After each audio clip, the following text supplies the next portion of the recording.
Hello, नमस्ते। कैसे आप सब। आज की हमारी कहानी है खातिरदारी।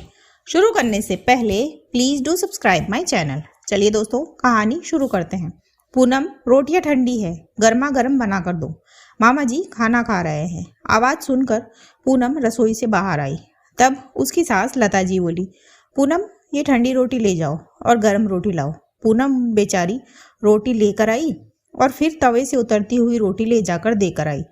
फिर खाना वाना खाने के कुछ देर बाद लता जी बोली, अरे पूनम, मामा जी के लिए एक कप कॉफ़ी तो बना दो। पूनम बेचारी बर्तन धो रही थी। वो छोड़कर पहले कॉफ़ी बनाई, क्योंकि वो जानती थी अगर नहीं बनाई तो अभी बाहर से ही 10 आवाज़ें लग जाएंगी। फिर उसके कुछ देर के बाद मामा जी चले गए। तब पूनम ने राहत की सांस ली।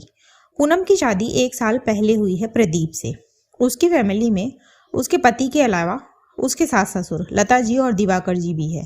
उसकी एक नंद भी है मानसी, जो कि शादीशुदा है। फिर रात को सोते समय प्रदीप ने जब पूनम से पूछा, पूनम मामा जी गए? तब पूनम बोली, गए। तब प्रदीप बोला, शुक्र है। ये सुनकर पूनम हैरानी से प्रदीप को देखने लगी। फिर प्रदीप बोला, अरे ऐसे क्या देख रही हो, सही ही तो कह रहा हूँ। मम्मी के मायके से कोई भी आए, मम्मी को पता नहीं क्या हो जाता है। ऐसे खातिरदारी करती है कि बस पूछो ही मत, और खुद कम करती है, दूसरों को परेशान ज़्यादा करती है। तब पूनम बोली, हाँ ये तो है, आज भी मम्मी जी ने मुझे बहुत परेशान कर दिया। फिर प्रदीप बोला, तुमने शायद पहली बार ही देखा होगा। अरे हमसे पूछो, तुम्हें पता है जब हम छोटे थे तब से देखते आ रहे हैं, हमारे ननिहाल की तरफ से कोई भी आए, उनको गर्म खाना, सोने के लिए सारी व्यवस्था, नहाने को सारी सुविधा, मम्मी इन सब का बहुत ख्याल रखती है। और अगर कोई कमी हो तो हमें दौड़ा देती है कि लेकर आओ। फिर पूनम बोली, बस तुम्हारे ननिहाल वालों को ही ये स्पेशल सेवाएं मिलती है या सबके साथ ही ऐसा है?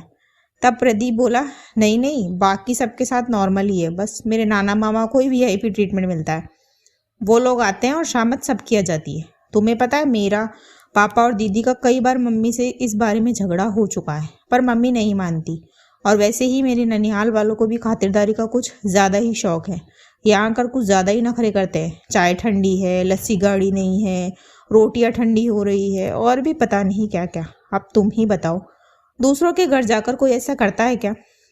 फिर पूनम कुछ नहीं बोली और सोचने लगी कि वाकई उसकी सास के बिहेवियर में फ़र्क तो है। अभी कुछ दिनों पहले जब बुआ जी आई थी तब तो मम्मी जी ने मुझे इतना परेशान नहीं करा था जितना आज करा है। फिर यही सब सोचते सोचते पूनम सो गई। इसके बाद भी 1-2 बार और उसके सास के मायके से मेहमान आए। तब लता जी ने पूनम की हालत ख़राब कर दी थी, पर पूनम कुछ बोल नहीं पाई और इससे लता जी की हिम्मत और बढ़ गई। फिर कुछ दिनों के बाद लता जी ने पूनम को बुलाया और कहा, अरे पूनम, वो गेस्ट रूम की अच्छे से सफाई कर देना और राशन वगैरह अच्छे से मंगवा लेना। तब पूनम बोली, क्यों मम्मी जी, कोई आ रहा है क्या? तब लता जी बोली, हाँ बहू, वो मेरे भैया आ रहा है। आ क्या रहे हैं, कुछ दिनों तक यहीं रहेंगे। उनको हार्ट की सर्जरी करवानी है तो यहीं करवाएंगे। फिर आने जाने वाले तो लगे ही रहेंगे। मामा जी तो मना कर रहे थे, कह रहे थे कि वहीं करा लूँगा, तुम मिलने आ जाना। वो तो मैंने जिद करी तब माने हैं। अब तुम अच्छे से सेवा करना उनकी, कोई कमी नहीं। अब तुम अच्छे से सेवा करना उनकी, कोई कमी नहीं रहनी चाहिए उनकी खातिरदारी में। इतना सुनते ही पूनम के हाथ पैर फूल गए। वो सोचने लगी, 2-3 दिनों के लिए ये लोग आते हैं तभी मेरी शामत आ जाती है। सर्जरी का तो मतलब है पता नहीं कितने दिन ये लोग रुकेंगे, और फिर और लोग भी आएंगे मम्मी जी के मायके से। मेरा तो पता ही नहीं क्या होगा। अभी वो ये सब सोच ही रही थी, तभी लता जी बोली, क्या हुआ पूनम, तुम किस सोच में पड़ गई? तब पूनम बोली, मम्मी जी मुझसे ये सब नहीं होगा। क्या नहीं होगा? लता जी ने हैरानी से पूनम की तरफ देखते हुए पूछा। तब वो बोली, मम्मी जी मुझसे मामा जी की सेवा नहीं होगी। मेरी जिम्मेदारी आपके और पापा जी की सेवा करने तक की है। आपके मायके वालों की सेवा करना मेरी जिम्मेदारी नहीं है। उनके भी बेटा है, बहू है, उनकी सेवा वो करे, और अगर नहीं तो आप स्वयं करें। बोलकर पूनम अपने रूम में चली गई और लता जी स्तब्ध रह गई। पर पूनम जानती थी कि प्रदीप के आने के बाद हंगामा होगा, लेकिन वो इसके लिए तैयार थी। शाम को जब उसके ससुर और प्रदीप आए तब लता जी ने रो रो कर सबको ये बात कही, पर सबने लता जी को ही सुनाया, क्योंकि वो लोग खुद ही उनके आने को लेकर परेशान हो रहे थे। तब जाकर लता जी ने अपने भाई को आने से मना करा और खुद अपने मायके गई। हालांकि इसके बाद वो पूनम से काफ़ी दिनों तक नाराज ही रही, पर बाद में उनकी समझ में आ गया कि पूनम गलत भी नहीं कह रही थी।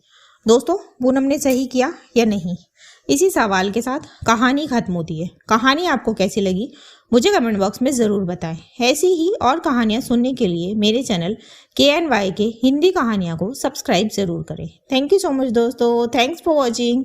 Do like, share and subscribe my channel. Thank